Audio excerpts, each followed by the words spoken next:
अरे ये तो क्या ही है, डन है, सबको आता है। एस्टेरॉइड्स, मीटेरॉइड्स क्या होते हैं फिर? What are meteoroids then? Meteoroid, listen to me carefully, भाई अब आवाज आ रही है? मीटेरॉइड, exactly, the rock particles which are present in the asteroid belt are meteoroid. What are meteorite? When this rock particle will approach towards the earth and will be reaching to the surface of earth, then it would be meteorite. If it will be burnt in the atmosphere, then it would be meteors. Make sense? एक बात बताओ, asteroid belt से बहुत सारे rock particles निकलते होंगे, अर्थ की तरफ आते होंगे, बट अर्थ पे बहुत कम गिरते हैं। कारण? फ्रिक्शन।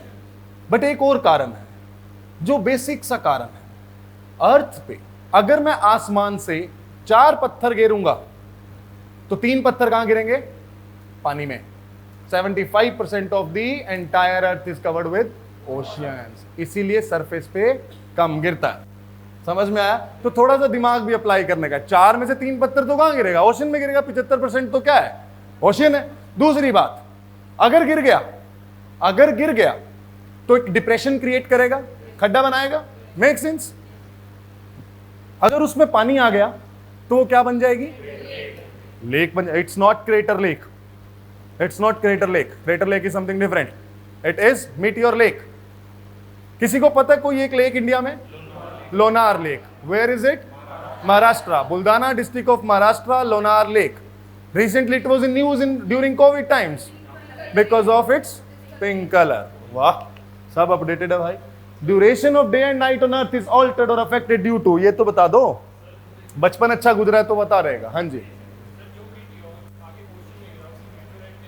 मीटियोर तो मतलब ही नहीं है। हाँ, तो वो मीटियोराइट ही है। मीटियोर तो ऊपर ही बर्न हो गया। हाँ हाँ, वो मीटियोराइट ही होगा जो सरफेस पे आ गया, चाहे ओशन के सरफेस पे आए चाहे अर्थ पे। ठीक है? अरे अच्छा, अब देखो, duration of day and night on earth is altered और affected due to axial tilt of the earth. अरे किसी को लगता है अर्थ सीधी है? लगता है तो बताओ, टेढ़ी करते हैं। अर्थ सीधी है कि नहीं है?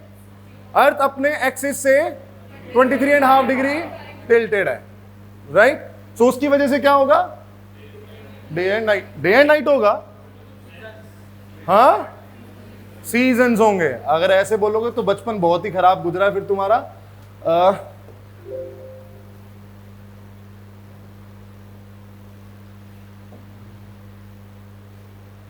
ये लो, थोड़ा सही करते हैं बचपन को। This is what? Revolution of earth around the sun. So when, अब इसका मैं दूसरा प्रोजेक्शन बताऊंगा तुम्हें कि कैसे इसको दूसरे तरीके से भी देखा जाता है। The very first aspect is during the equinoxes. Equinoxes means the word itself contains equi means equator, when the sun rays are directly over the equator, right? During the equinoxes, 21st of March and 23rd of September, the direct rays of sun are at equator. And during the solstices, be it is summer or winter, the direct rays of sun would be either at Tropic of Cancer or would be at Tropic of Capricorn. Right, so you can see directly here, the sun का solstice में, यहाँ पे northern hemisphere में क्या होगा? summer या winter? Summer. This is summer solstice. So एक reference तो लेके चलना ही पड़ेगा। अरे एक रेफरेंस तो लेके चलना पड़ेगा, चाहे नॉर्दर्न हेमिस्फीयर लो चाहे सदर्न हेमिस्फीयर लो। हम नॉर्दर्न लेके चल रहे हैं तो समर है, यहाँ पे विंटर है, यहाँ पे स्प्रिंग और ऑटम। कोई नहीं मानता, बट एक बात मुझे ये समझ में आती है यहाँ पे कि if I will closely observe this, there are certain things. Let's say 21 March, this is 21st December. These days can be changed, yes or no? These are fixed or can be changed? Can be changed. Why? अरे कभी 365, कभी 366। अरे मानते हैं इस बात को? So this is 21st of March, 21st of December, ये 23rd September, and this is 21st of June. Now I can show you one more thing here. Let's say we all know that sun is stationary, and earth is revolving around the sun. But I am making a little bit difference here. I am doing sun as a stationary part and earth is moving, right? So what we are particularly doing here is we are observing the apparent movement of sun. Apparent movement means the movement which is appearing to be, which is not the exact one, which is appearing to be. Let's say this is our earth, beloved earth, equator, and यहां पे मैं ले रहा हूं सन को. दो छोटा नहीं है, सन छोटा नहीं है, बट मान लिया आज 21st of March को सन की direct rays are over equator. So this is the 21st of March. This is Tropic of Cancer, this is Tropic of Capricorn. Tropic of cancer पे सन की direct raise कब जाएंगी? 21st of June को. यहां तक तो किसी को शक नहीं है. मतलब सन ऊपर गया, यहां पहुंचा, सन की direct rays are over tropic of cancer. Day is 21st of June.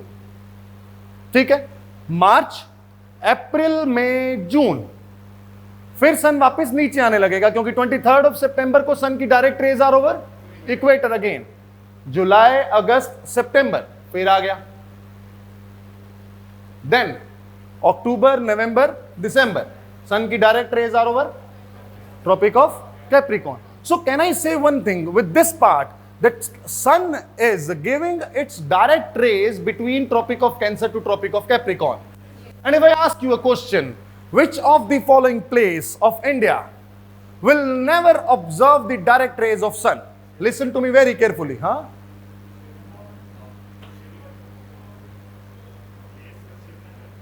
Option ही नहीं है, ऑप्शन ही नहीं है श्रीनगर. वो तो मैं चेंज कर दूंगा अभी. The question is, which of the following place will not directly observe the direct rays of sun? Delhi, Mumbai, Kolkata, Chennai. Yes? Delhi, Mumbai, Kolkata or Chennai? Delhi. Why is it so? Because it is north of the Tropic of Cancer. The latitude of Delhi is around 28 degree.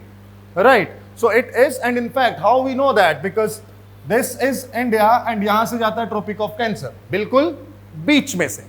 बिल्कुल बीच में से. The extent of India is 8 degree to 37 degree, 68 degree to 97 degree. Right? So this is why you can observe such kind of questions with the help of apparent movement of sun. And in fact, there will be certain places, कितनी बार एक जगह से Sun Direct होके जाएगा वो भी पता लगेगा. अगर मैं बोलता हूं ये एक प्लेस ए है, एक बार सन ऊपर जाएगा तब डायरेक्ट रेज देगा, एक बार नीचे आएगा तो भी डायरेक्ट रेज देगा, तो दो बार देगा. This question was asked in Haryana civil services previous year. Right? So ऐसे करके आइडिया लगाना है कि मैंने जो बचपन में पढ़ा था रेवोल्यूशन मेरे को नहीं मानता, मैं नहीं मानता हूं उसको. मैं मानता हूं अपेरेंट मूवमेंट ऑफ सन को, और इसी से सारे के सारे सवाल सॉल्व होंगे. किसी को शक? पीछे तक डन है सबको? तुम तो मेरे से भी ज्यादा पढ़े लिखे हो यार.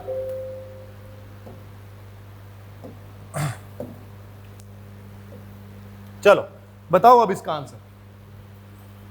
कौन सा क्वेश्चन है ये? 7th. The answer would B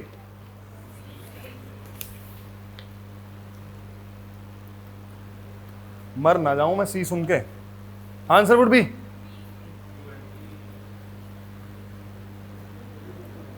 the answer would be duration of day and night on earth is altered or affected due to revolution. तो सारे मानते हैं.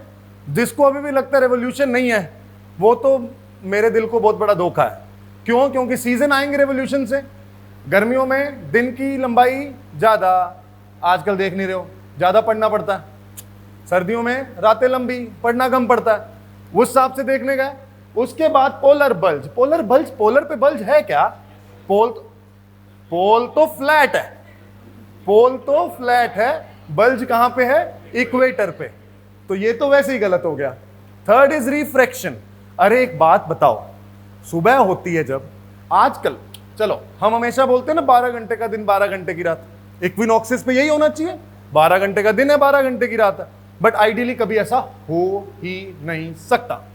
कारण क्योंकि सन राइज जब होता है उससे पहले भी दिखने लगता है, और सन सेट हो जाता है उसके बाद भी दिखता है। कारण तो डे और नाइट का लेंथ ऑल्टर हुआ कि नहीं? So the answer would be A. तो ध्यान से पढ़ने का है, क्वेश्चन को जल्दी नहीं करने का है। जो क्वेश्चन पूछा है उसको पढ़ें, ऑप्शन को ध्यान से देखें, so then answer. Remember this thing. चलें आगे। Consider the following about the international date line. It is a straight line? Not at all. Straight line होती तो एक जगह के बीच में से अगर ये जाती तो मैं यहां से इधर से जाती, मैं वहां वाले बंदे को बोलता आज 21 तारीख है, वो बोलता 22 तारीख है, लड़ाई हो जाती। इसीलिए what they have done, they have made the international date line in the manner that you can see here। तुम्हारे लिए कोशिश तो की है मैंने लाने की, ये लो। This is what the international date line is। International date line, यहां पे सबसे नजदीक एक स्ट्रेट दिख रहा होगा। Which strait it is? Bering Strait। It is closest to the Bering Strait, and international date line represents one thing, that if I will cross this line, the date will get changed। If I will cross this line, what will change? The date will change। That's why it is known as international date line। Make sense guys? तो ये कहां से जा रही है देख लो, Micronesia, Polynesia. Micronesia, Polynesia समझते हैं? So this is the region of Australia which is divided into different oceans, Polynesia, Micronesia and Melanesia। Right? इतना नहीं लोड लेने का है, बस जानने का है कि यहाँ ऑस्ट्रेलिया के ऊपर ऊपर होता है कुछ। ठीक है? अरे समझ में आता है? डन है? स्पीड तेज तो नहीं है? बता देना भाई। मैं actually what the thing is, I was when I saw this PPT or your examination, then I thought of keeping the level up to the Punjab PCS का जो level होता है। Generally I was teaching to the UPSC students, and though I have taught Punjab PCS people a lot and it's been so many years I'm into this ecosystem, so इतना मेरे को मालूम रहता है कहाँ डाउट आएगा कहाँ नहीं आएगा, तो उस हिसाब से मेरे को बता देने का। Right? So this is international date line.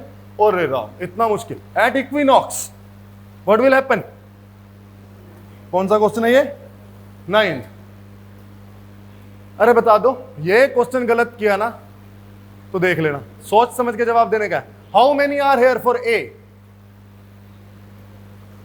How many are? Take your time, I will ask you. Do not say anything. You will not speak anything. Yes. How many of you are here for A?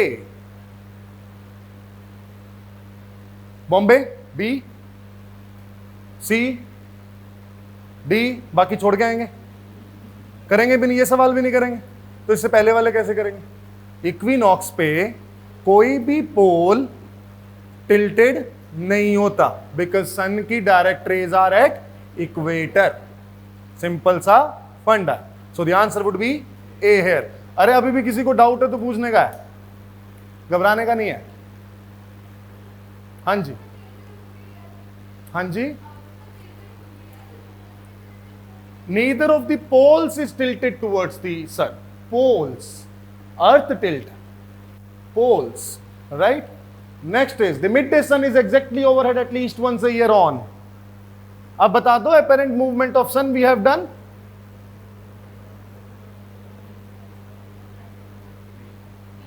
The answer would be Bombay. अरे B होगा? अभी तो दिखाए कि apparent movement of सन में tropic of cancer से tropic of Capricorn तक सन रहेगा। अगर किसी को लगे लेवल ज्यादा ऊपर से जा रही है बात, उसी समय बोलने का, वहीं से सारी चीजें क्लियर कर दूंगा। ठीक है? अरे नाइस। वाई?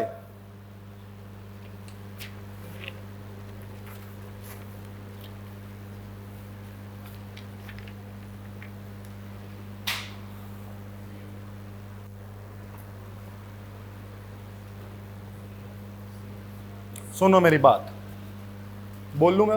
हो गया? लगा लिया दिमाग सबने? अपने मन में अपना आंसर रखना, चेक कर लेना ताकि किसी को पता भी ना चले। राइट? सी, जब इंडिया में, इंडिया के हम एक्सटेंट को देखते हैं, एक बहुत बढ़िया कॉन्सेप्ट बता रहा हूं, ध्यान से सुनना। इंडिया का एक्सटेंट है 29 degree in longitude, 68 to 97, 29 degree.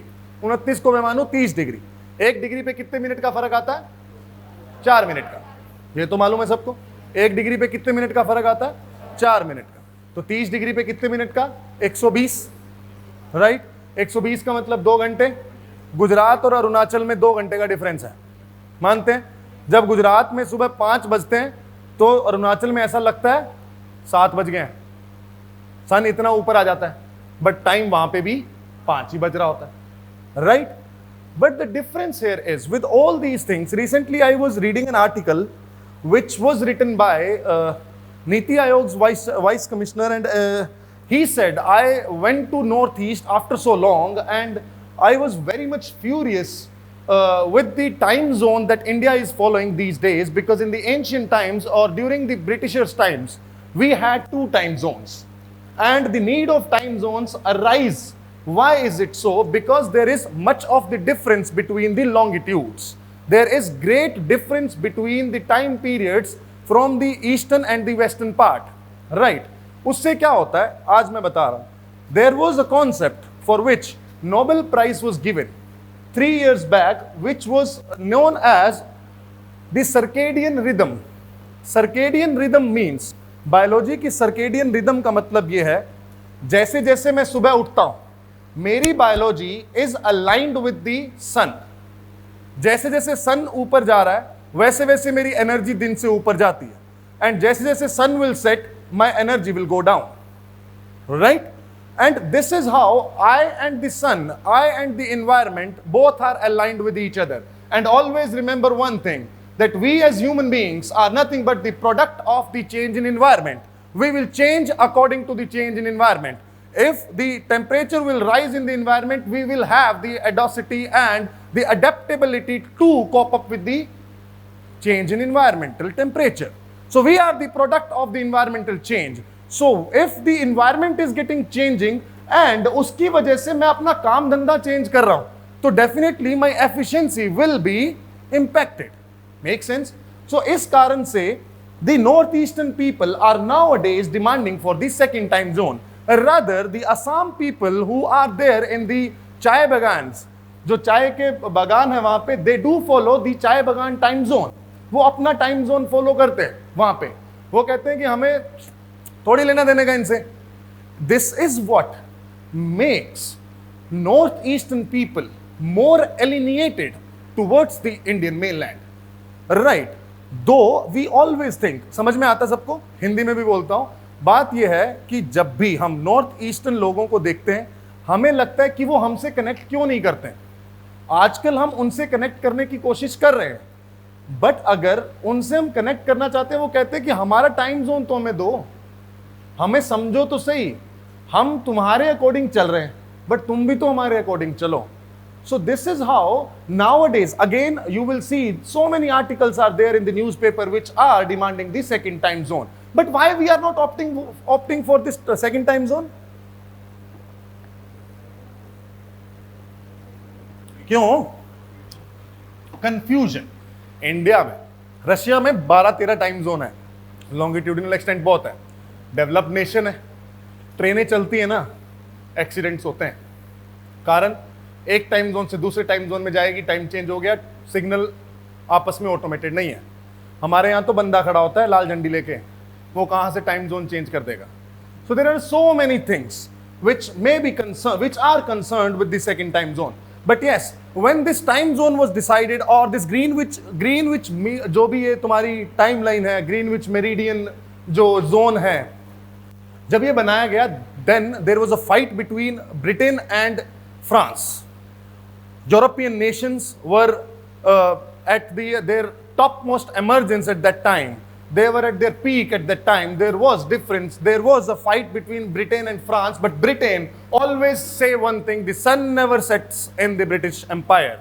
Always remember why Hitler emerged. एक कारण था उसका, एक छोटी सी थियरी बता देता हूँ. Italians said that we have given Renaissance and enlightenment to the world.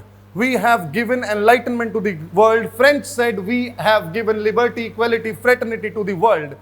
Spanish and Portuguese said we have given the navigation to the world, and Britishers said we in the British Empire sun never sets, and the Germans had nothing to show to the world. Then Hitler came and he said we are the Aryans who have given birth to all of you.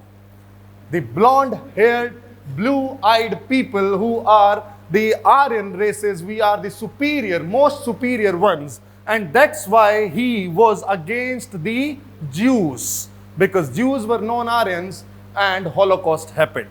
Right? और जब GMT में fight हुआ in Britain और France के बीच में, Britain emerged the victorious one, and that's why Greenwich Meridian timeline has been emerged.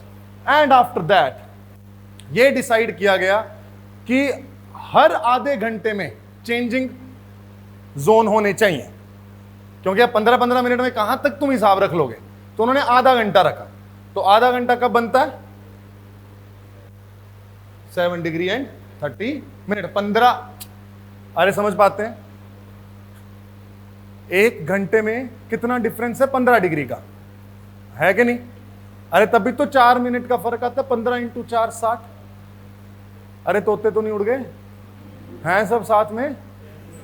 ठीक है, साथ में रहने का, भाग मत जाना कहीं, बहुत देर तक रहने वाला हूं। Right? It is a multiple of 7 degrees and 30 minutes, and definitely it falls mid of the India. So the answer would be Delhi here. Right? So I'll be telling you so many stories along with these questions so that you can inculcate and imbibe such questions in your heart. And in fact, it is not just for your this exam, it will be helpful for your any of the exam that you will be going to give in the recent future. Now, consider the following statement: in the solar system planets, I'm bored of it now, you will be giving answer to me now. Yes.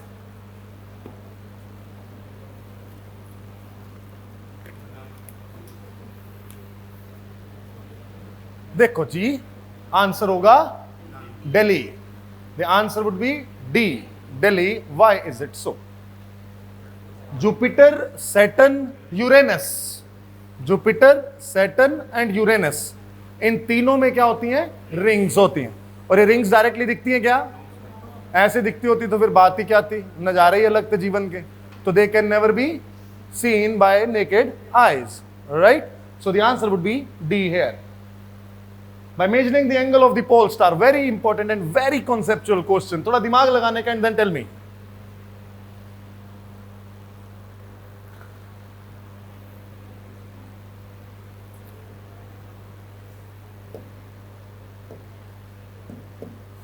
Oh. So the answer would be A only. ध्यान से सुनना. Pole star मालूम है? Right? हमेशा कौन सी direction में? North. So it would always be in north, so it is considered as the north star. Whenever I am standing over the north pole, listen to me and imagine it. Whenever I am standing over the north pole, I will see the north star, pole star like this. Right? North pole पे ऊपर दिखेगा. Whenever I am standing at the equator, it would be at horizon to me. Yes, equator पे, horizon पे है, ऊपर है. अगर ये पोल स्टार, दिमाग लगा के बताना, अगर ये पोल स्टार जब मैं इक्वेटर पे खड़ा हूं, होराइजन पे है, तो कितना एंगल बता रहा है? 0 डिग्री. कितना एंगल बता रहा है? 0 डिग्री. जब मैं पोल पे खड़ा हूं और मैं ऐसे देख रहा हूं, तो एंगल कितना बता रहा है? 90 डिग्री. सो ये 0 डिग्री से 90 डिग्री क्या है? सारे latitudes. So it will be telling us the latitude only. So with the help of a pole star, we will be able to understand the latitude. अरे समझ में आया? इसको स्टार मार्क करके रखने का है और याद रखना. This is important question, important one, right? Because a little bit of conceptual clarity you should have to solve this answer, right? Shall we proceed further? Everyone agrees, right? Difference is the event of equinoxes with that of solstice.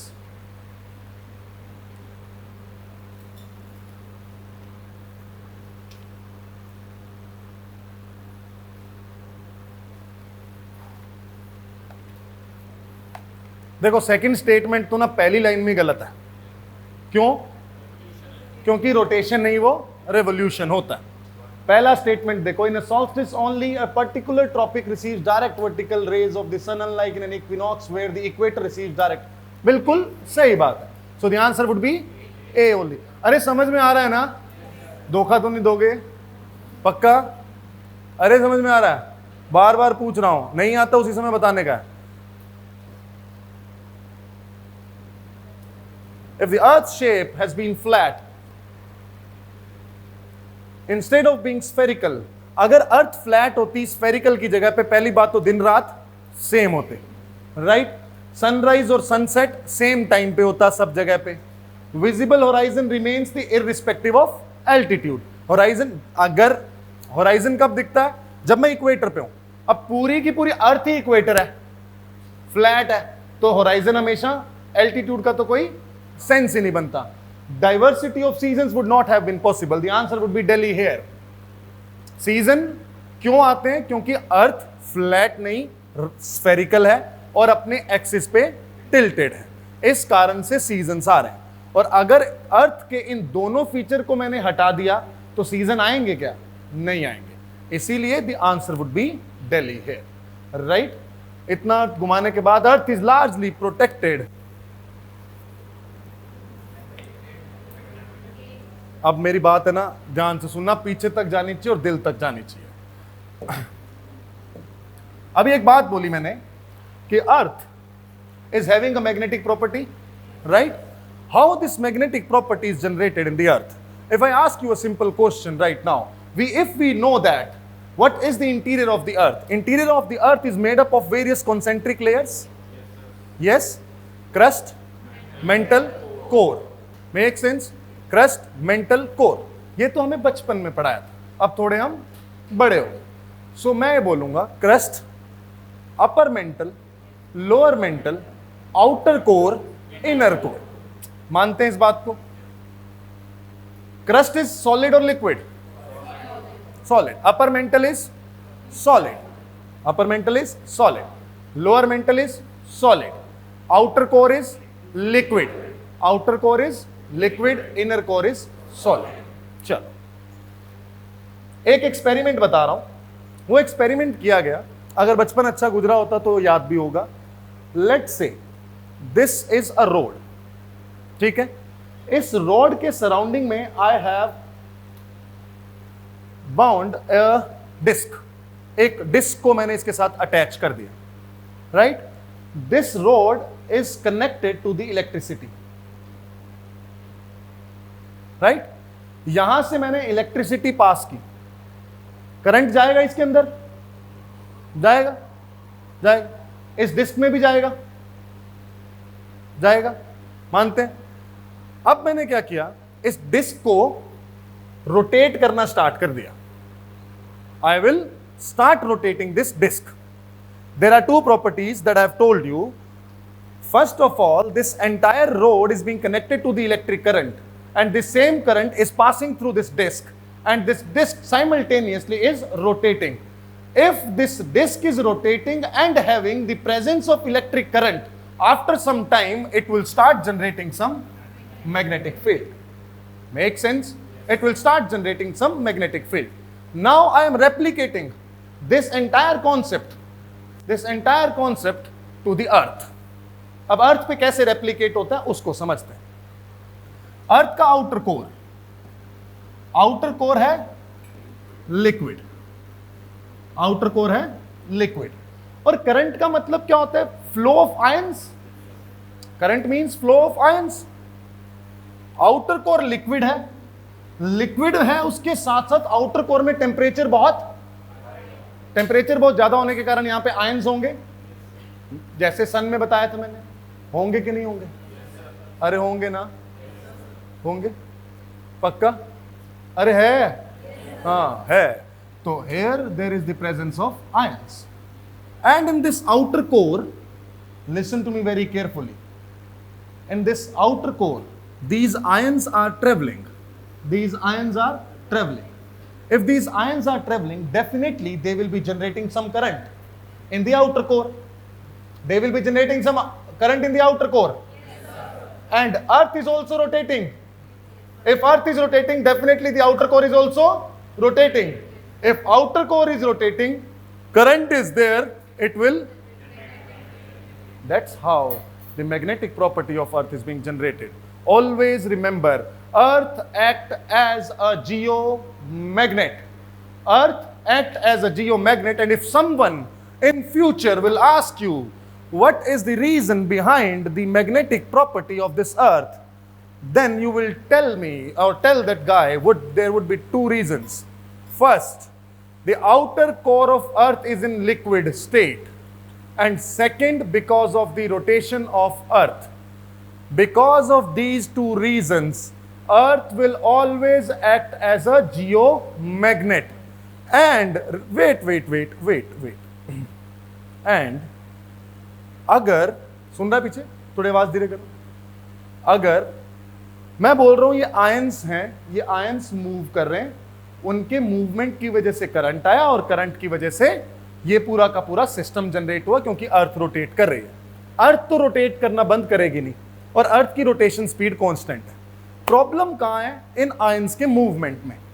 In ions के movement में ये constant नहीं है, कभी ज्यादा हो सकते हैं, कभी कम हो सकते हैं. सो can I say the entire flow of current may be varying. जो ये आयंस हैं, इनका मूवमेंट कोई पक्का थोड़ी है, होमोजीनियस थोड़ी है अर्थ में, कि ठीक है आज इस स्पीड से जा रहे हैं, कल किसी और स्पीड से जा रहे होंगे. क्यों? क्योंकि अंदर टेम्परेचर में वेरिएशन है. इस वजह से अर्थ का मैग्नेटिक प्रॉपर्टी जो है, अर्थ के जो मैग्नेटिक पोल्स हैं, वो एक जगह पे कांस्टेंट, वो क्या होते हैं? चेंज होते हैं. इसीलिए अगर ये अर्थ है, these are the geographical north and south pole. These are geographical north and south pole. Similarly, earth is acting as a magnet, and these are the magnetic north and south pole of earth. And these magnetic north pole and south poles are fixed, or they are wandering here and there. They are wandering. अरे yes or no? आज ये Canada के पास हैं, आज से 100 साल बाद जब मेरी थर्ड जनरेशन आएगी, वो कहेंगे कि ये तो आपने पापा गलत बताया था, क्योंकि ये तो अंटार्कटिका के पास आ गया.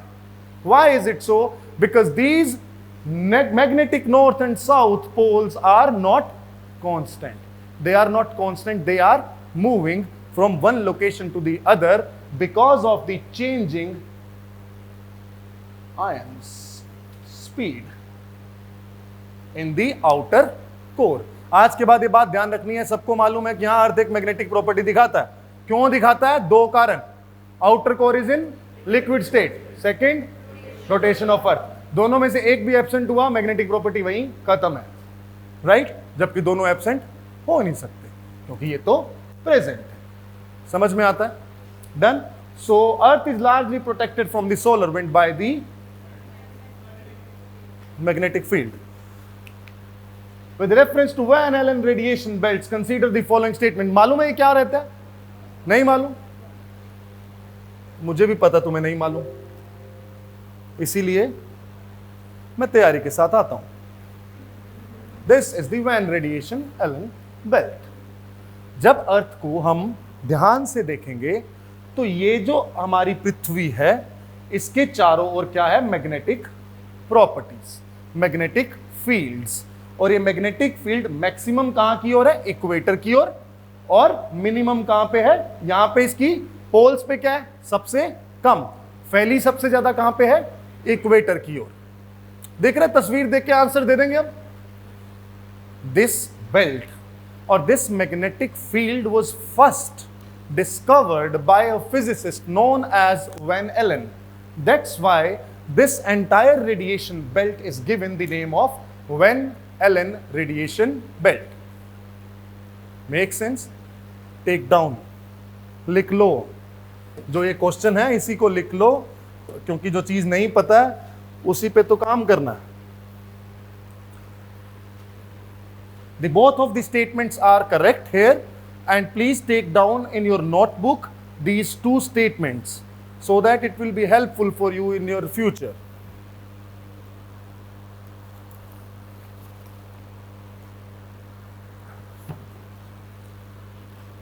कौन सा क्वेश्चन है? 17.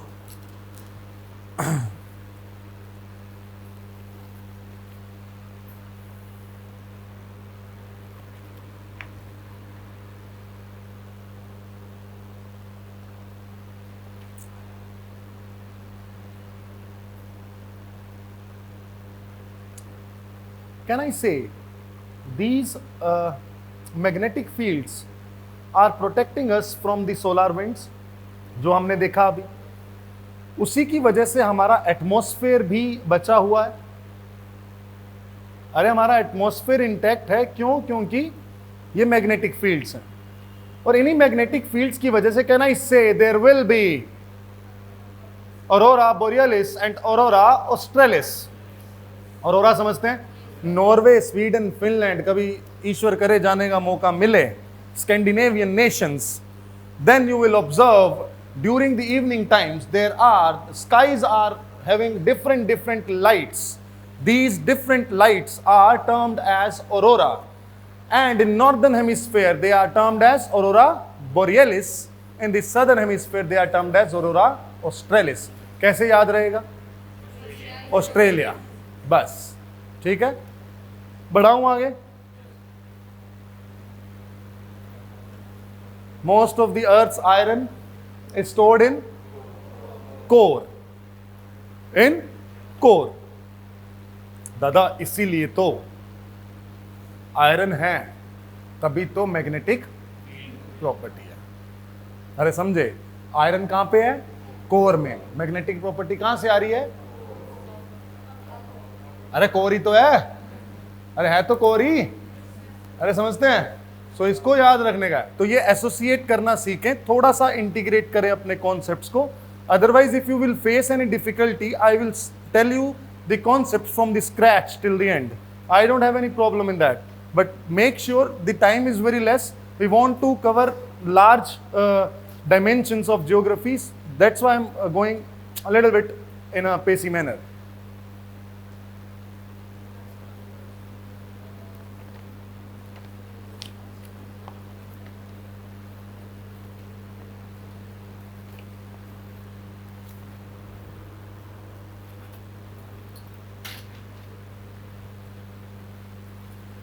चलो देखो, ध्यान से सुनना मेरी बात। Two types of questions can be asked. The earlier one was telling us that the core is having highest amount of iron. Earth as a whole, if we talk about, right, if we talk about Earth as a whole, iron is in the highest amount. But whenever I will ask you the constituents of the crust constituent, maximum is oxygen. Maximum is oxygen, then it's silicon, then it's aluminium, then it's iron. Oxygen, silicon, aluminium of crust. Core में सबसे ज्यादा iron. अब मेरे से कोई सवाल पूछे, sir oxygen सबसे ज्यादा कैसे? सिलिकॉन होनी चाहिए, बट सिलिकॉन सिलिका में तो है नहीं, आयरन आयरन में नहीं है। Silica is in the form of SiO2. Iron is in the form of Fe2O3, Fe3O4. So they all are bound with what? Oxygen. That's why crust is having oxygen highest amount में, और overall अगर हम देखें तो highest क्या है? Iron. Core में सबसे ज्यादा क्या है? Iron. crust में सबसे ज्यादा, उसके बाद बस याद रखना, रट्टा मार लो।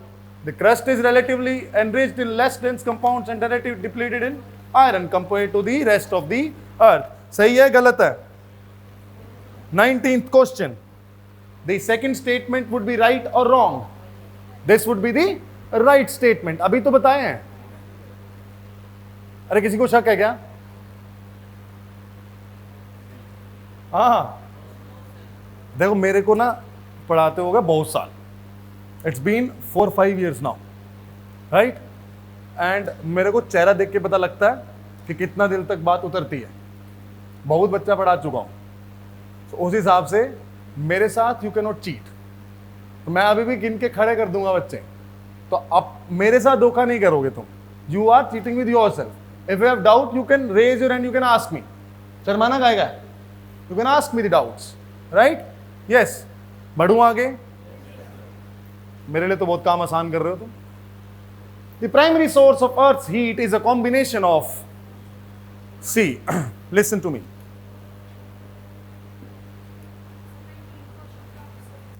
बताता हूं, आ रहा हूं वापस। सी, जब अर्थ का फॉर्मेशन हुआ, अर्थ वॉज जो भी नेबुला था, उस नेबुला से अर्थ का फॉर्मेशन हो रहा है। बहुत सारा मटेरियल है जो कंडेंस होता जा रहा है, बहुत सारा मटेरियल कंडेंस होता जा रहा है, जिस कारण से क्या होगा, जब भी कोई दो चीजें आपस में मिलती जाएंगी तो उनके बीच में फ्रिक्शन होगा कि नहीं होगा? ग्रेविटेशन है, मटेरियल है, ग्रेविटेशन के कारण दो चीजें आपस में एक दूसरे के अंदर घुसती जा रही हैं। अगर वो दो मटेरियल आपस में घुसते जाएंगे, उनके बीच में फ्रिक्शन आएगा। फ्रिक्शन के कारण क्या डेवलप होगा? हीट डेवलप होगी। Gravitational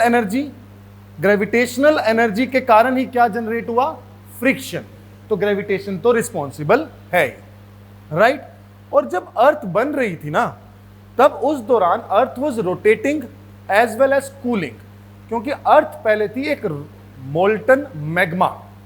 earth was a molten magma earlier, और वो मोल्टन मैग्मा रोटेट हो रहा है। अब वो मोल्टन मैग्मा रोटेट होते होते ठंडा हो रहा है, उसकी कुछ हीट बच गई जो कि आज भी अर्थ के अंदर मौजूद है। That we call as the extraterrestrial impact. Third is the radioactivity. Radioactivity का मतलब अर्थ के अंदर बहुत सारे ऐसे एलिमेंट्स हैं जो कि रेडियो एक्टिविटी शो करते हैं। रेडियो एक्टिविटी का मतलब समझते हैं? रेडियो एक्टिविटी तो समझते होंगे, अरे यूरेनियम ये सब क्या है? जो भी रेडिएशंस रिलीज करेंगे उनसे क्या जनरेट होगा? हीट जनरेट होगा। तो अर्थ के अंदर जो हीट है वो ग्रेविटेशनल एनर्जी, फ्रिक्शनल एनर्जी, जो बची हुई हीट पहले थी वो, और उसके साथ साथ रेडियो एक्टिविटी के कारण मौजूद है। समझ में आ गया? डन? बस ये थोड़ा सा ही मुश्किल एस्पेक्ट है, इसके बाद तो अब देखो। Continental crust is thicker than oceanic crust, continental crust is denser than oceanic crust. The main constituent of continental crust are silica and magnesium. अब मैं जो बात बोल रहा हूं उसको ध्यान से सुनना। अब जो स्टोरी सुनाऊंगा उस स्टोरी से आधा जियोमॉर्फोलॉजी खत्म होता है। Have you heard about continental drift theory earlier? Given by Alfred Wegener. Continental drift theory was given by, you all have read that Alfred Wegener's continental drift theory. But the things that I will tell you right now will change your perception to see the entire world. Now listen to me. There are earlier theories which believed that जो अर्थ है, अर्थ के अंदर जो पुरानी आज हम crust mantle core देखते हैं, ये पहले बिलीव नहीं किया गया था कि क्रस्ट मेंटल कोर है। पहले ये देखा गया कि अर्थ की जो लेयर्स हैं वो हैं सियाल, सीमा और निफे। सियाल बोले तो सिलिका और एल्यूमिनियम, सीमा बोले तो निफे बोले तो nickel and iron. Continental crust is made up of silica and aluminium, oceanic crust is made up of silica and magnesium, और core is made up of nickel and iron. यहां तक सब जानते हैं। Continental crust is comparatively lighter in nature. Lighter का मतलब हल्की है, और हम सबको पता है एल्यूमिनियम की तारें कितनी हल्की होती है। एल्यूमिनियम सबसे लाइटेस्ट है, तो अगर एल्यूमिनियम से बनी हुई है तो definitely continental crust would be lighter in nature. Magnesium is comparatively then heavier, so sematic or oceanic crust will be comparatively denser in nature. मानते? अगर मैं इन दोनों के बीच में एक कंपैरिजन करता हूं, यहां पे एक कंपैरिजन करता हूं, continental and oceanic crust. Continental crust is made up of sial, oceanic crust is made up of sima. Continental crust is lighter, this is denser. Continental crust is thinner or thicker? Continental crust is thicker and oceanic crust is thinner. मेरे से एक बार किसी ने सवाल पूछ लिया class में, sir एक तरफ तो बोल रहे हो लाइटर है, ऊपर से बोल रहे हो थिक है, ऐसा कैसे हो गया? दिमाग में नहीं आती है बात कि लाइटर है और थिक कैसे होगी? आया हूं बता के जाऊं। आयरन रोड और cotton, which is lighter? Thicker है कि नहीं है? So thickness and thinness and lightness and denseness are not related to each other. So दोनों अलग अलग एस्पेक्ट है. तो याद रखना, continental crust is lighter as well as thicker, oceanic crust is thinner as well as denser, and oceanic crust is made up of cementic material and continental crust is made up of sialic material. With the help of this aspect, you can particularly solve this question. So I'm not going to the intricacy of this question now. I'm going to explain you something about the continental drift theory of Alfred Wegener. And palak nahi japakni chahiye, pay your attention here. And I'm telling you each and every word that I will speak here from right now till the end of CDT. You will be able to predict so many things in the entire world. See, continental drift theory was given by Alfred Wegener in 1912. And this theory was not just the theory which was given by a geographer. Alfred Wegener was not a geographer. He was the plant ka he was making the atlas of plants. और कोल देख रहा था, वो दुनिया में plants और Coles की location को देख रहा था, और एक दिन वो एटलस को बहुत केयरफुली ऑब्जर्व करता है. And then he found some peculiarities. The peculiarities are, he says, Sweden के पास एक जगह है किरूना करके एक जगह है स्वीडन में, वहां पे उसको कोल का प्रेजेंस मिलता है. दूसरा, वो देखता है छोटा नागपुर प्लेटू, जानते हैं, झारखंड, वहां पे वो देखता है ग्लेशियर्स जो हैं उसके एविडेंस हैं. उसको ऐसा लगता है कि छोटा नागपुर प्लेटू जो कि इक्वेटर के पास है, यहां पे ग्लेशियर के एविडेंस कैसे हो गए, और स्वीडन जो इतना ऊपर है वहां पे कोयला कैसे मिलेगा? क्योंकि कोयला बनने का एक तरीका है. Coal will be formed when plants and vegetation will be buried under fresh water. When plants and vegetation will be buried, they will be turned into the coal. और प्लांट एंड वेजिटेशन के लिए चाहिए सन, और सन Sweden तक पहुंचता नहीं है क्योंकि वो तो हायर लैटिट्यूड में मानते. तो कहता वहां कोयला कैसे मिल गया? सो उसके दिमाग में आया कि नहीं, ये जो अर्थ हम आज देख रहे हैं ये पहले ऐसी नहीं थी. Earth was not similar as we do perceive today, and the entire map that we do see around us was not same in the past. Rather, इसीलिए अगर थोड़ा सा हाई लेवल की बात बोलूं, एल्फ्रेड वेगनर की थ्योरी कार्बोनिफेरस पीरियड से start होती है. वो कार्बोनिफेरस पीरियड से स्टार्ट इसलिए होती है क्योंकि कार्बोनिफेरस पीरियड में कोयला बना था. उससे पहले का उसको पता भी नहीं था जीवन में है क्या. समझ में आई बात? तो उसको पता नहीं था कि इससे पहले क्या था. उसने स्टार्ट किया और बोला, अब ध्यान से सुनना, पहले एक अर्थ पे, सबको स्टोरी तो पता है, एक कंप्लीट लैंड मास था, नाम Pangaea, surrounded by Panthalassa. Panthalassa was an ocean, Pangaea was the land mass. Due to some forces, Pangaea broke into two parts, Laurasia, Gondwana land. Laurasia was northern part, Gondwana land southern part. Why he gave the name of Gondwana land? Gondwana land नाम इसलिए दिया क्योंकि there is a tribe in India known as Gond tribe which is inhabiting the region of Chota Nagpur प्लेटू. इसीलिए तो उसने Gondwana land नाम दिया उसको, क्योंकि ये सारी की सारी स्टोरी किसके अराउंड थी? वहां पे मिलने वाले ग्लेशियल स्ट्राइएशंस की, ग्लेशियर के मार्क्स की वजह से. अरे समझ आ रहा है? उड़ना नहीं चाहिए, मैं पहले बता रहा हूं, थोड़ी लेवल की बात बता रहा हूं. You will be happy to know this thing, and जब मैं तुम्हें रिलेट करके बताऊंगा सारी चीजें, तब तुम्हें लगेगा ये क्या हो गया जीवन में. चलो, अब मैं बोल रहा हूं ये लोरेशिया, ये Gondwana land. India was the part of, very good, India was attached with Africa. Africa के साथ अटैच था इंडिया.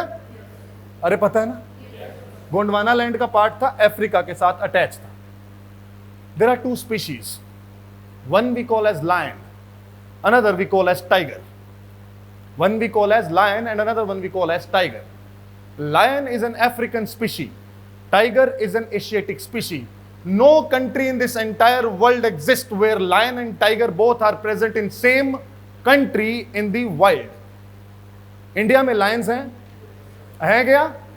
कहाँ पे? गिर national park, Asiatic Lions. Tigers हैं बहुत, tiger is a tropical species, बहुत सारे टाइगर्स हैं। टाइगर और लायन दोनों होने का कारण यही है क्योंकि when India, this is Africa, India was this, इसके बाद India started it's movement towards the equator, cross किया इक्वेटर को, यहां पे आ गया। इंडिया में लायन कहां पे है? वेस्टर्न और ईस्टर्न पार्ट में। कौन सा पार्ट अटैच है अफ्रीका के साथ? इंडिया पाकिस्तान दोनों में लायंस प्रेजेंट थे। पाकिस्तान में बहुत हाई स्केल हंटिंग हुई, लायंस खत्म हो गए। नवाब ऑफ जूनागढ़, जूनागढ़ के नवाब ने ही पर्टिकुलरली उन्होंने एक स्टेप उठाया and he tried to protect these lions and that's why ये सारे के सारे लायंस एक ही जगह पे हैं। कौन सी जगह? गिर national park. Gujaratis are so concerned about these lions that they do consider these lions at their pride. Government of India wants कि इन लायंस को, ध्यान से सुनना, करंट अफेयर कैसे याद किया जाता है, ऐसे रट्टे नहीं मारे जाते हैं उसके, कैसे ज्योग्राफी, इन्वायरमेंट, करंट अफेयर सब इंटीग्रेटेड है। Government of India wants these lions to be shifted from Gir National Park to somewhere else in Madhya Pradesh. Why is it so? The number, ऐसा नहीं है कि इनके नंबर इंक्रीज नहीं हो रहे, नंबर बढ़ रहा है उनका, कोई दिक्कत नहीं है, but still government of India wants कि उनको एक जगह से दूसरी जगह पे भी शिफ्ट किया जाए। कारण ये कि अगर एक डिजीज फैली गिर नेशनल पार्क में तो सारे के सारे lions will be impacted. Second, the reason is you must have seen in the science and technology that we call as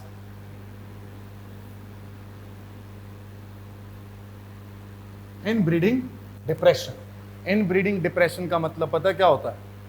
अगर हम अपनी क्लोज प्रॉक्सिमिटी में ही मेटिंग करते हैं देन जो नेक्स्ट जनरेशन आती है उसमें जीन की वेरिएबिलिटी रिड्यूस हो जाती है, उसकी अडेप्टेबिलिटी कम हो जाती है। इसीलिए it is suggested if you will go for love marriage, go with the south Indian girl, right?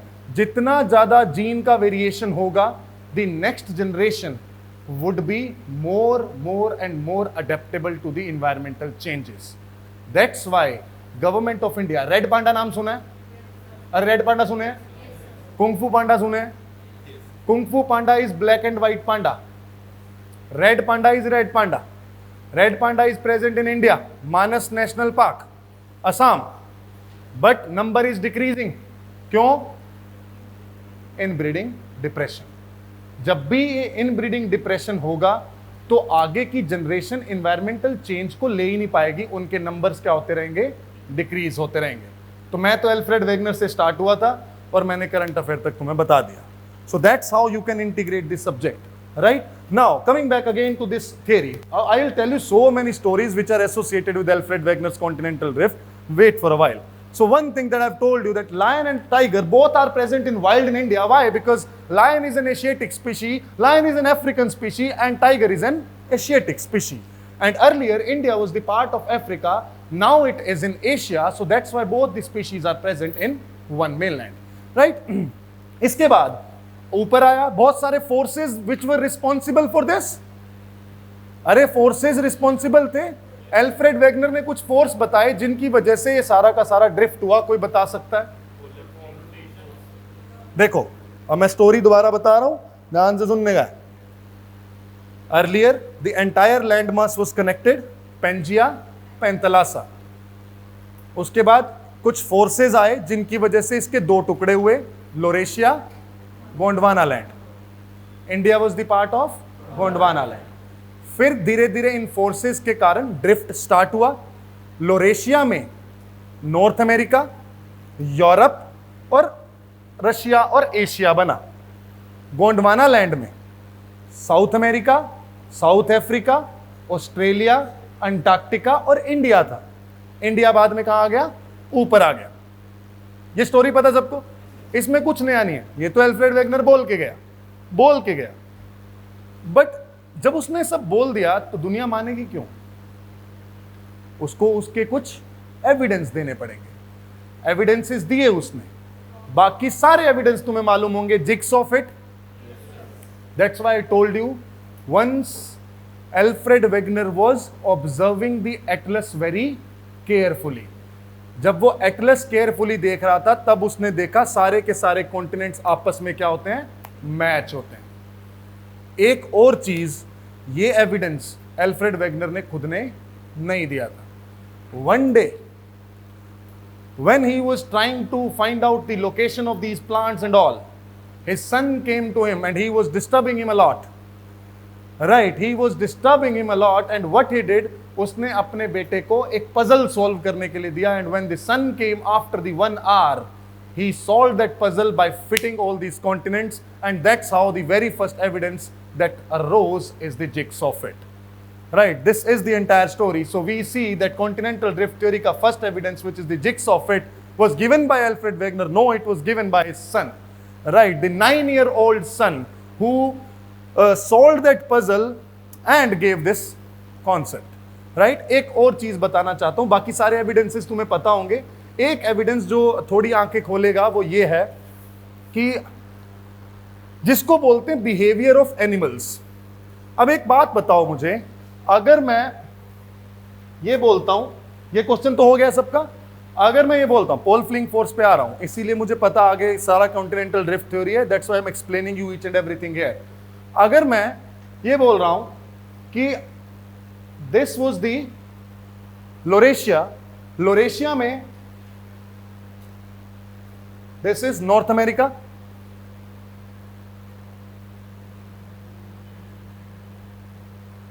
this is Europe, right? Europe and North America was attached with each other earlier. मानते हैं सारे? Europe and North America was attached. जब भी Norway में एक प्रजाति है जिसको बोलते हैं हम रैट, रोडेंट्स, चूहे, they are famous for what? हाँ, प्लेग, कुछ और? Sea diving. They are famous for their reproduction. Rodents और चूहों का रिप्रोडक्शन रेट सबसे हाईएस्ट है। 20 दिन में 350 चूहे पैदा हो सकते हैं। The cycle is 20 days. That's why there was a news recently. There is a mice rain in Australia. Australia में चूहों की बारिश हो गई, और जब इनकी पॉपुलेशन इंक्रीज होती है नॉर्वे, स्वीडन एंड फिनलैंड में, every single time whenever the population of these rodents will increase, they will move towards west. वो सारे के सारे वेस्ट की ओर भागते हैं। क्यों? क्योंकि अभी भी वो सोचते हैं Europe is attached with north America. अरे समझे कि नहीं? Why they move towards waste? अगर दिमाग लगाने का, सुनो, ये यूरोप, अब मेरे को लग रहा है मैं ज्यादा हवाबाजी में चल रही हूं तुम्हारे साथ, थोड़ा नीचे आना पड़ेगा। यूरोप, नॉर्थ अमेरिका दोनों अटैच थे। अगर यहां पे पॉपुलेशन बढ़ेगी तो ये सारे के सारे वेस्ट भागेंगे। इनको लगता है अभी भी ये दोनों land masses are attached, but they are not. That's why you said sea diving. Make sense? जब भी मेडागास्कर में फॉरेस्ट फायर होगी, वहां का हर एनिमल वेस्ट भागेगा, क्योंकि अभी भी वो सोचता है Madagascar is attached with Africa. So this is called as the behaviour of animal according to Alfred Wegener, and this is one of the chief evidence of the continental drift theory which was given by Alfred Wegener. And these all drifting and rifting of the continents occurred because of certain forces, and these forces are pole fleeing forces, these forces are tidal forces। अरे है कि नहीं? Tidal force बोला था उसने। Tidal force क्या होता है?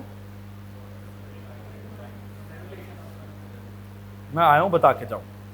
टाइडल फोर्स, देखो, एल्फ्रेड वेगनर ने कहा कि ये जो सारे कॉन्टिनेंट एक दूसरे से जुदा हो रहे हैं ना, बेवफाइयां कर रहे हैं जो, इनकी जुदाई का कारण है कुछ फोर्स। एक फोर्स है tidal force. Tidal force is nothing but the force which is arising because of the gravitational impact of sun, moon and earth। But मैं तुमसे सवाल पूछता हूं, हम ओशियंस में जाते हैं तब हमारे वहां टाइड्स होती हैं, तो इन टाइडल फोर्सेस के कारण टाइड्स ऊपर नीचे हो रही हैं टाइड्स ऊपर नीचे, मानते हैं सब। अगर टाइड्स ऊपर नीचे हो रही हैं तो पानी को तो ये फोर्स मूव करा सकता है। क्या जब सन, मून एंड अर्थ का ग्रेविटेशनल इंपैक्ट है, मैं ऊपर उठ जाता हूं क्या? क्या पत्थर ऊपर उठने लगते हैं क्या? Will this force be responsible for the movement of the continent? No, this is the very very minute and very small force which is responsible, which cannot be responsible for the movement of the large continent. इसीलिए एक बात बताता हूं, ध्यान से सुनना। आज भी कई लोग ऐसे हैं जो अल्फ्रेड वेगनर की थ्योरी को सपोर्ट करते हैं। What do they say? कि अल्फ्रेड वेगनर जो बोल के गया वो सही है। और वो कैसे बोलते हैं? अगर तुम्हारे अंदर थोड़ा सा भी दिमाग होगा तो तुम मेरी बात को समझोगे। अगर ये प्लेट्स मूव हो रही हैं तो इन प्लेट्स के मूवमेंट के कारण क्या आएगा? अर्थक्वेक, भुज, सुनामी, जितने भी ये अर्थक्वेक है, ये सारे earthquake came on either new moon day और फुल मून डे, क्योंकि अमावस्या और पूर्णिमा दोनों के दिन टाइडल फोर्सेस आर मैक्सिमम। जब भी ये सुनामी आई, जब भी ये अर्थक्वेक आया भुज का, ये दोनों अमावस्या और पूर्णिमा के दिन न्यू मून और फुल मून को आए। क्यों? क्योंकि इन पे टाइडल फोर्स मैक्सिमम होता है। और ये सपोर्टर हैं अल्फ्रेड वेगनर के। वो कहते हैं कि अल्फ्रेड वेगनर जो बोल के गया था ना कि टाइडल फोर्स रिस्पॉन्सिबल है, yes, tidal force is responsible. Are getting my point?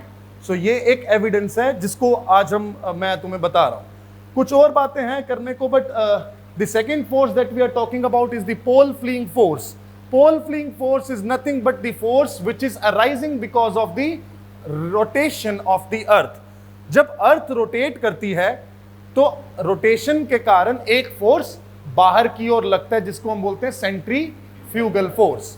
आज जाना, जब गाड़ी घुमाओगे राउंड अबाउट पे तो एक फोर्स लगता है। जब भी राउंड अबाउट पे तुम राइट को मुड़ोगे, your body will lean towards left. Why? Because one force would be acting to you at the outward direction, बाहर की डायरेक्शन में, उसको बोलते हैं centrifugal force. And the answer here would be the outward directed forces associated with the spinning of earth, right? If we'll meet again, then I'll tell you there are so many other concepts which are associated। एक और बताता हूं, चलो last story है, थोड़ा मन लग जाएगा, बोर हो गए होंगे इसलिए बता रहा हूं। monkeys are the south or southern hemisphere species. Monkeys are not present in the northern hemisphere. Europe में बंदर नहीं है, ठीक है ना, थे। इन the ancient times I am talking about. अब तो कोई भी इंसान भी कहीं पे भी पहुंच गया तो ये भी पहुंच जाएंगे। But in the ancient times, अगर if we talk about monkeys are the southern hemispheric species. India was the part of Gondwana land, so monkeys will be there. India में मंकी हैं। सबसे पहले when the Alexander the Great was coming to invade India, the very first fight he had with the monkeys, and he thought these monkeys are nothing but the Nanda's army, and he found those monkeys similar to the human beings, and the very first battle he fought was with the monkeys. And these monkeys, you know that what they can do, and that's why this is truth. This is truth. The very first fight of Alexander the Great, when he was invading towards India, the very first fight was with the monkeys. Why is it so? Because they are the southern hemispheric species and they are present in India. And Alexander को पता नहीं था ये बंदर है, ये इंसान नहीं है. He thought they are nothing but the Nanda's army. So there are so many stories. And in fact एक और बात बता देता हूँ. अरे सुनने का है, मैं बोल रहा हूँ ना, मैं बोल रहा हूँ. अमावस्या और पूर्णिमा समझते हैं क्या होते हैं? 2 दिन, new moon and full moon. Tidal forces are maximum. सबसे ज्यादा बावले लोग, बावला समझते हैं, जिनमें केमिकल लोचा होता है, राइट? वो केमिकल लोचे वाले लोग तुम्हें इन 2 दिनों में सबसे ज्यादा दिखेंगे. होता है कि नहीं होता? अमावस्या और पूर्णिमा के दिन कई बार तुम देखोगे people go crazy. Why? Because of the chemical imbalance of the fluids which are present inside us. And that's how That's how I'm trying to explain you. Tidal force cannot be responsible for the movement of the solid objects, but yes, it is responsible for the movement of the liquids. अरे समझ में आता है? तो ये सारे बहुत सारी और चीजें हैं, कभी बात करेंगे. रो अब चलो, अब मेरे को नहीं बताने का. Jigs of it, yes, this would be the evidence. Occurrence of gold deposits in Ghana. अब रुको, यहां पे एक बहुत बढ़िया कॉन्सेप्ट बताता हूं. Brazil and Ghana.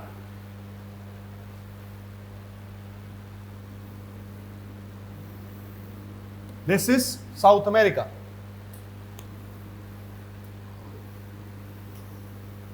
This is Africa.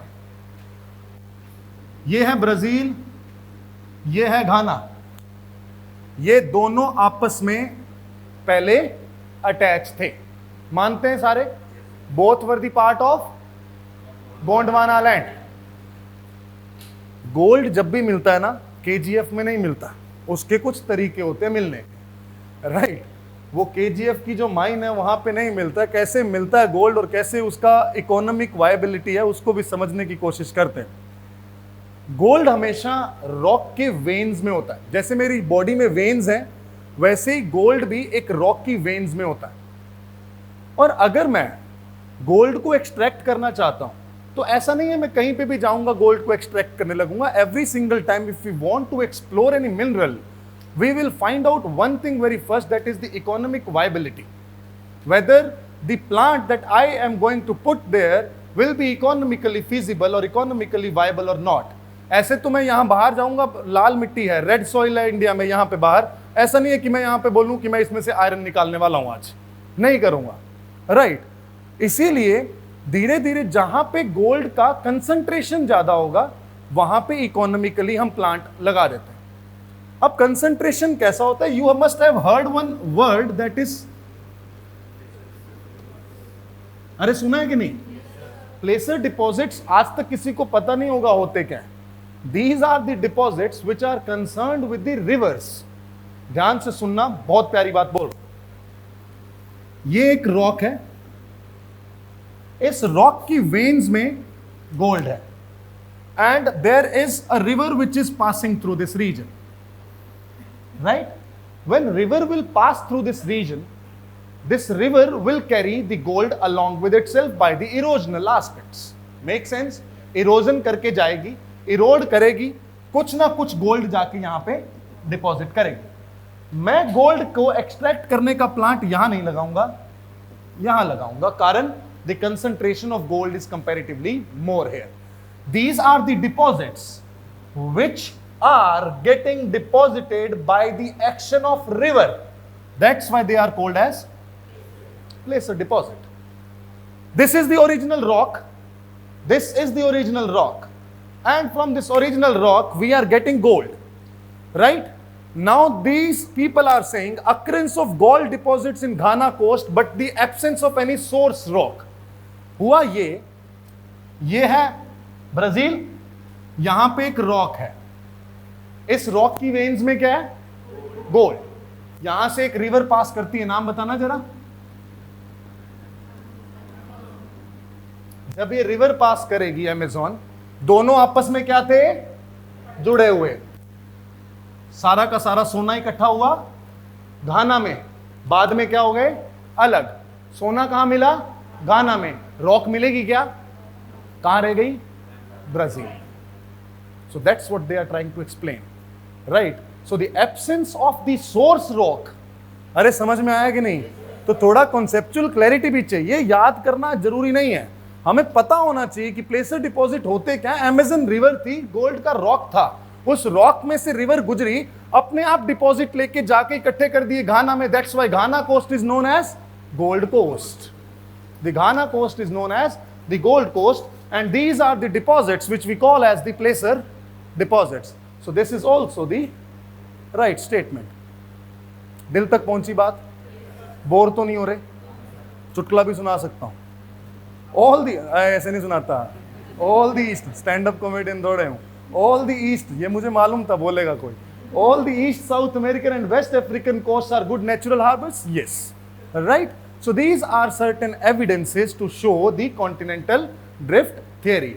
सो इसके बाद अगर हम बात करें, अब इससे ज्यादा कॉन्टिनेंटल ड्रिफ्ट थ्योरी के बारे में मैं बता नहीं सकता हूं इतने कम टाइम में, otherwise I do take around 1.5 hours to explain what exactly the continental drift theory is and how these islands got formed, how the mountains have been formed according to Alfred Wegener, right? So with reference to the plate tectonics, now if we are going to discuss the plate tectonics, the very first question is the plates. What are these plates? These are the lithospheric plates. What is the lithosphere? Continental crust plus the upper part of upper mantle. Upper part of upper mantle is known as the lithosphere. This lithosphere is nothing but divided into various slabs.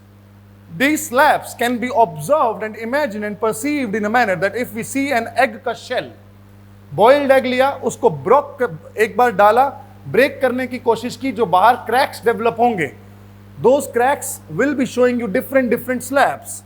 These are nothing but the lithospheric slabs. And these lithospheric slabs are nothing but the plates. And what do you understand by the meaning of tectonic?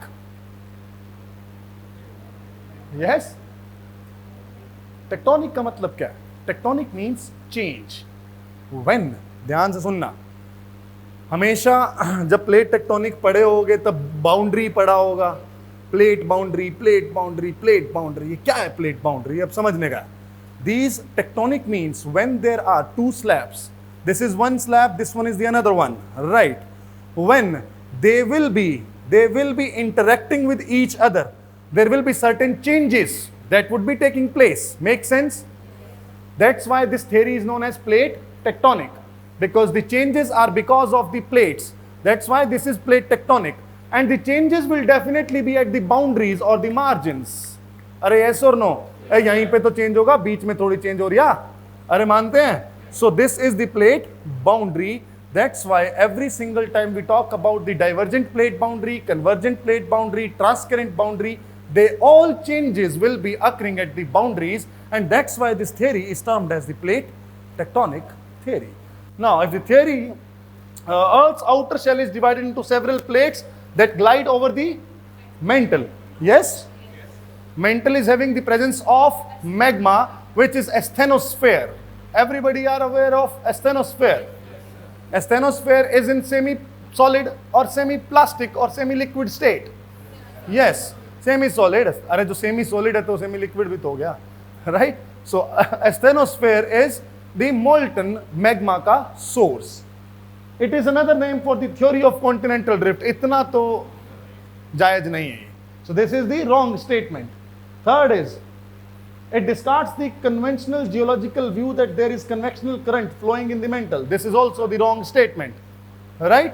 So the answer would be A, one only.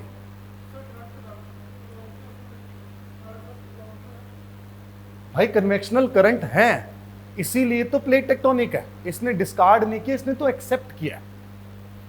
ठीक है? Indian plate not correct. और not correct बोलने का है. It is a major plate. Yes, there are 7 major plates. कौन कौन सी? South American, North American, Antarctica, African, Eurasia, India, Pacific. 7 plate है, सातों मेजर प्लेट है. India plate is a major plate. Statement is right. It forms a convergent plate boundary with the Himalayas. Yes, India plate, Eurasia plate, convergence bana Himalaya. The Indian plate is tectonically separated from the peninsular plate. Not at all. अगर किसी को अभी भी शक है तो मैं फिर भी तुम्हारा ये शक दूर करता हूं. See, these are the plates. So this one is the, कहां गई? कहाँ गया मेरा प्यारा भारत? जुआन डिफू का. अरे ये रहा. मैंने ज्योग्राफी पढ़ाता हूँ, थोड़ा समझे. This is Indian plate. So Indian plate is covering the Myanmar region. Indian plate is covering the Pakistan also. So दोनों चीजें कवर कर रहा है ये. और ये पूरी की पूरी प्लेट है इंडो ऑस्ट्रेलियन और इंडियन प्लेट. ये पेनिनसुलर पार्ट है इंडिया का. ये क्या अलग थोड़े ही है? बीच में ही है ना. So the incorrect statement would be yes, the C. पता नहीं भाइयों तुम्हें समझ आ रहा है कि नहीं आ रहा है, ऐसे नहीं करने का, ना समझ आए बता देने का. Lithospheric plates move around very slowly, just a few millimeters each year. What is the reason behind the movements? Lithospheric plates move because of the movement of magma. Because of the movement of magma. अगर किसी को यहाँ पे भी शक है तो उनके लिए भी एक चीज लाया हूं मैं. This is what? The magma, and this is how all these things occurs. This is the convectional current which is present, and because of this convectional current these plates are moving. These convectional currents are nothing but the magmas which are present beneath the earth's surface. अरे समझ में आता है? ठीक है.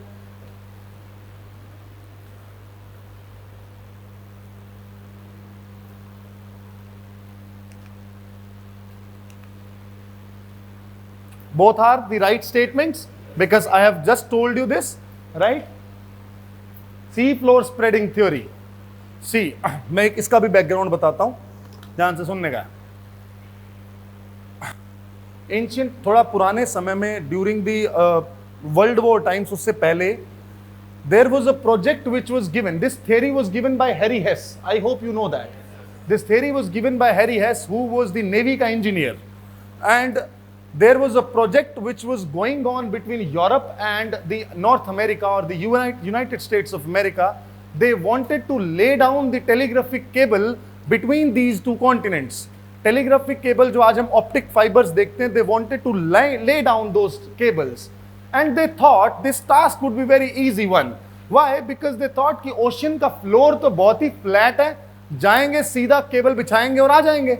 But when they went below, they were surprised to know that the diversity of the features, physical features that are present at the oceanic surface is way more than the Earth's surface. If we see mountains, valleys, plateaus, rivers, all are there at the oceanic floor also. That's how they thought, what is the reason how these mountains and the ridges can be formed at the oceanic surface, and that's how the theory of sea floor spreading came up. And I'm going to give you a little bit idea about the sea floor spreading theory.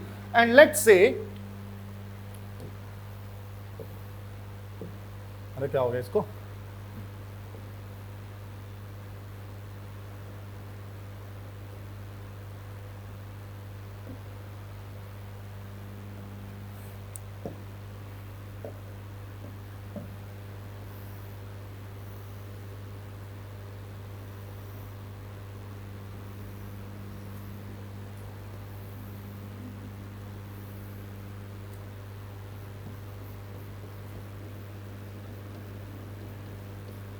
Magma. This is oceanic plate. मैंने थोड़ा अपनी convenient के according पहले ही break कर दी है, क्योंकि मुझे पता है बाद में मिटाना मुश्किल है. बट आप सब लोगों के लिए, सबको पता है ये एक ओशियनिक प्लेट है, इसके ऊपर है पानी. Isn't it? The presence of water. This is the oceanic plate. And in this magma, there is complete convectional current ka presence. And the convectional current ka presence will be in this direction. Let's say the convectional currents are present in this direction. So, if these convectional currents are moving like this, definitely they will be doing such movement to this plate. Yes or no? दोनों का force इधर लगेगा. Some amount of magma will try to come up, right? And when this magma will try to come up, definitely this is the basaltic magma, and when this magma will come up and will come in contact with this water, will get solidify. This magma will get solidify. अरे होगा कि नहीं? जैसे ही पानी के contact में आया, solidify हुआ. अगर किसी को ये लगता है कि ये मैग्मा फैला क्यों नहीं, तो मैं उसका कारण बता रहा हूं. भले ही मैग्मा फैलना चाहिए था कि कोई चीज निकली है पानी की तरफ फ्लो करेगी, बट जैसे ही वो पानी के कांटेक्ट में आया, ठंडा हो गया. And this is what we call as mid-oceanic ridge. Ridge का मतलब पता है क्या होता है? क्या होता है?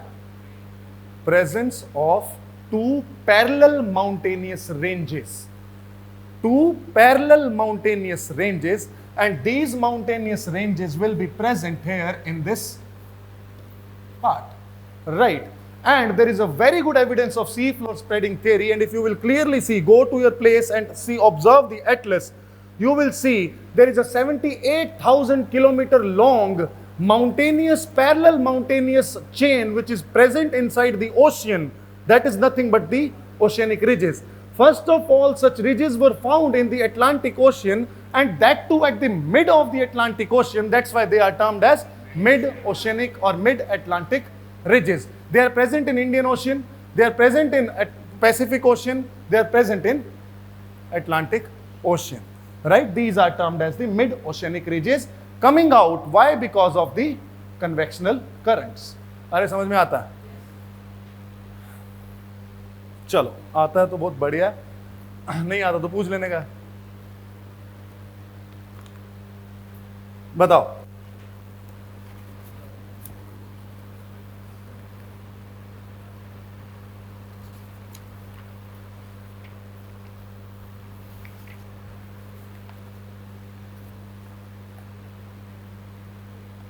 Both the statements are right statements. Both the statements are correct. Why? Because constant eruption will give rise to the oceanic ridges. The ocean floor that gets pushed due to volcanic eruptions. And अब देखो, अच्छा आ रहा हूं, रुको, देखो, अब किसी ने बोला मुझे कि इस थ्योरी का नाम क्या है? Sea floor spreading. क्या एक्चुअल में सी फ्लोर स्प्रेड कर रहा है? क्या एक्चुअल में सी फ्लोर स्प्रेड कर रहा है? According to this theory, yes it is spreading, क्योंकि पहले तो ये पूरा का पूरा जुड़ा हुआ था, अब ये इधर हो गया, बीच में मैग्मा आ गया, ये सॉलिडिफाई हो गया, तो पहले जो लेंथ इतनी थी अब वो लेंथ इतनी हो गई, तो सी फ्लोर तो स्प्रेड कर रहा है। अगर हर बार सी फ्लोर स्प्रेड करता रहेगा तो कॉन्टिनेंट तो खत्म हो जाएंगे। बट रिमेंबर, ये अगर ओशियन है, इसके साथ क्या है? लैंड। जब ये प्लेट इधर मूव करेगी तो it will subduct, will give rise to the formation of a trenches, right? So this is known as trenches. So now you can answer this. अब तो सेकंड स्टेटमेंट समझ में आ गया?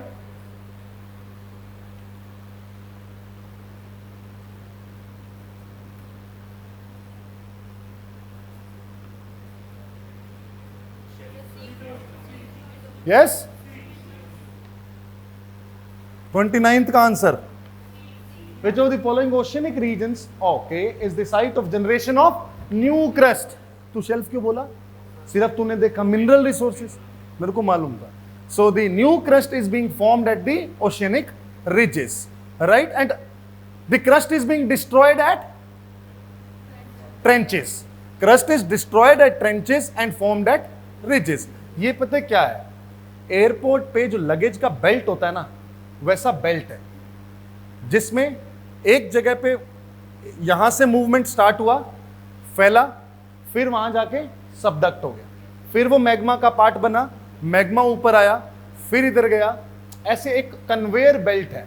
The sea floor is nothing but a conveyor belt, जो कि ridges पे crust को form कर रहा है और ट्रेंचेस पे क्रस्ट को डिस्ट्रॉय कर रहा है। समझ में आता?